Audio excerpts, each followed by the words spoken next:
What's going on, people? Samson here. Welcome back to my YouTube channel, Bishop TV. Quick match reaction to the England opening game against Croatia. Yes, before I start, don't forget to hit the subscribe button, hit the like button, notification bell, all that good stuff.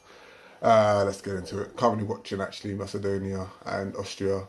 It's pretty intense stuff, but yeah, I think this game's gonna end as a draw, to be honest.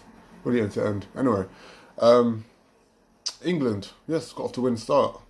First, I think they said this is the first game, opening game of the Euros that England have won, which is actually pretty decent. Pretty decent if you ask me. Against a good Croatia side as well. Let's start with the lineup. Southgate finally got the lineup. I think as many had predicted or had wanted, had hoped that he had gone for four at the back rather than three, which many believe, including me, thought he was going to start with a three and continue with that three at the back bullshit that he done at the World Cup for this tournament. But thankfully he didn't do that. But he did play Kieran Trippier at left back, which was a bit weird.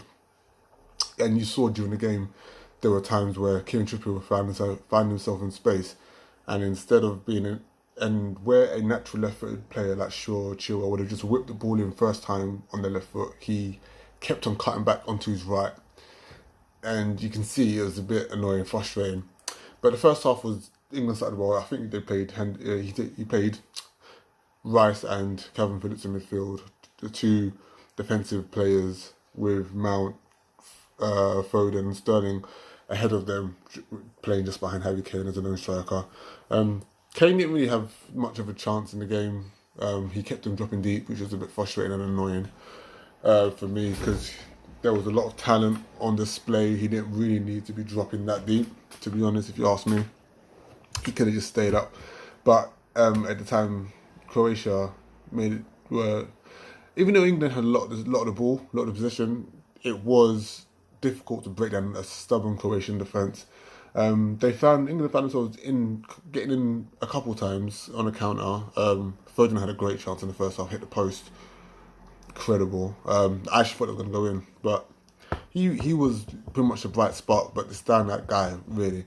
First and second half, Calvin Phillips, and you can see why, because that second half, when he came to life, he ran, got into space, played a great ball into Sterling with his left foot. Sterling one-on-one with the keeper. I forgot who the defender was. I think it was the Croatian right back, was running across to try and cut out the shot, but was just literally a half a second too slow, and the ball hit the keeper, went back in the net. 1-0 England. Sterling, the local lad from Brent, scores, gets England off to a flyer, and can't say more than that, really. England managed to hold on. Croatia didn't really have much of a goal threat, even though they had the possession, they had Modric. They really didn't really pose a much of a goal threat. I don't think Pickford made any real noticeable saves in the game, to be honest. Yeah, so good start. 1-0, clean sheet as well. Good solid defence.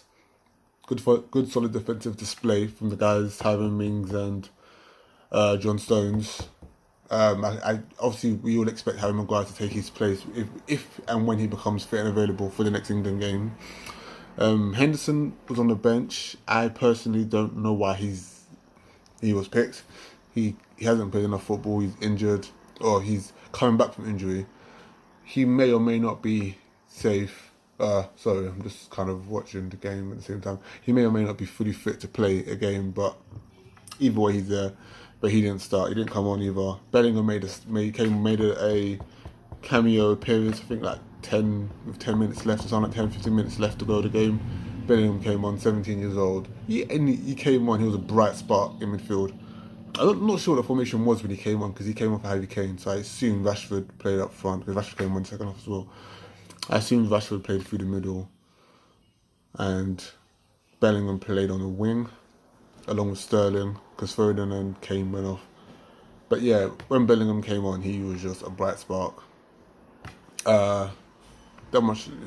Expect big things, but I don't see him having much of a big role in this game. in this tournament, should I say. I think he'll be, all these appearances will be cameo appearances, but it will just be a learning curve experience for him, to be honest. I don't think he will be like a main star or a major player in this tournament for England. As are a lot of players, to be honest. Sancho didn't even make the bench, and which was a bit weird and shocking, to be honest. Neither did Chilwell. Both of them didn't make the bench, but Henderson was on the bench. Again, I don't know why, but yeah, so a bit weird from Southgate, but it'll be interesting to see when their next game is. I think, I don't know who they're playing next, but whenever the next game is, who he picks again, whether he keeps the four at the back and whether he keeps the two central midfielders in Phillips and Rice, because Phillips was the man of the match. Rice was great, but Phillips bossed that game. A guy playing for Leeds on an international stage in a major championship on home soil, bossed the game, bossed. And he's playing the championship as well. Like what, a season ago? I'm sure he was playing in the championship with Leeds last season, and now he's like playing on the biggest stage there is, or one of the biggest stages. Like, it's incredible. And he didn't look out of place either. It's incredible. But yeah, no, salute to Gareth and the boys. They've done well. Hopefully we can keep this momentum going. Is it coming home? Who knows? Fingers crossed. But anyway, let me know what you think in the comment section. Hit the like button, subscribe, notification bell, and I will see you again for the next game tomorrow.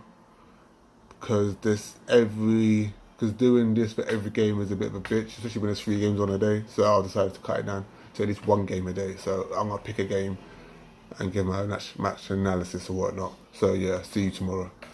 Peace.